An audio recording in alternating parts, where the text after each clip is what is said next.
this lesson, we will be going over composite bodies.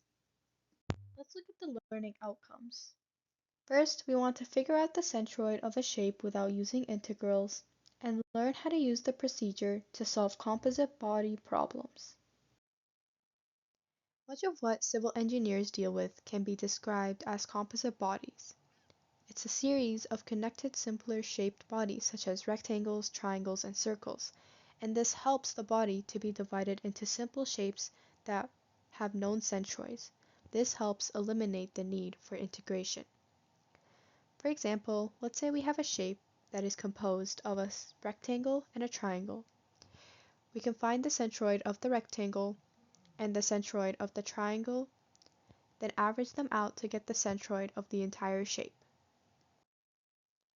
This figure is divided into n parts, where the center of gravity is located at x bar, y bar. To find x bar and y bar, we use the summation of x squiggly w over the summation of w, and the summation of y squiggly w over the summation of w, where w is the weight, volume, or area of a simple shape, and x squiggly, y squiggly is the distance to the centroid of a simple shape measured from the same reference axis. Let's take a look at the procedure on how to solve composite body problems. First, we want to subdivide the body into simple parts. Then determine x bar, y bar, and the area for each shape. We perform our summations and then compute x bar and y bar. Let's try out the procedure with this example. Locate the centroid y bar of the beam's cross-sectional area. Neglect the size of the corner welds at A and B for the calculation. First, we have to subdivide the shape into simpler parts. First, we will use the small circle, then the rectangle, and the larger circle. I will be using the bottom as my reference axis. Now we can determine y bar and the area for each shape. For the small circle, we know that the area is going to be pi r squared. We know that the diameter is 35 millimeters, which means the radius is going to be 17.5 millimeters. This gives us an area of 962 millimeters squared. For y bar, we know that it is at the center of the circle, which is at 17.5 millimeters. However, we need to consider the 50 millimeters from the large circle and the 110 millimeters from the rectangle to get a total y bar of 177.5 millimeters for the small circle.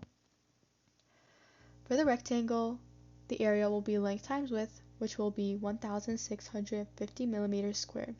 For y bar, we also need to consider the 50 millimeters from the large circle, and we know that the centroid of the rectangle will be in the middle at 55 millimeters. This gives us the total y bar of 105 millimeters for the rectangle. And lastly, for the large circle, since our diameter is 50 millimeters, our radius is 25 millimeters, giving us an area of 625 pi millimeters squared.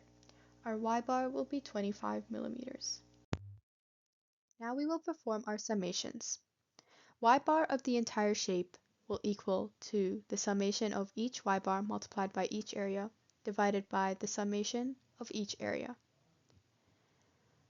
To find the summation of each area, adding all of our areas together, we will get a total area of 4,575.5 millimeters squared. For our y bars multiplied by each area, we will get a total of 393,092 millimeters cubed. Lastly, we will compute y bar.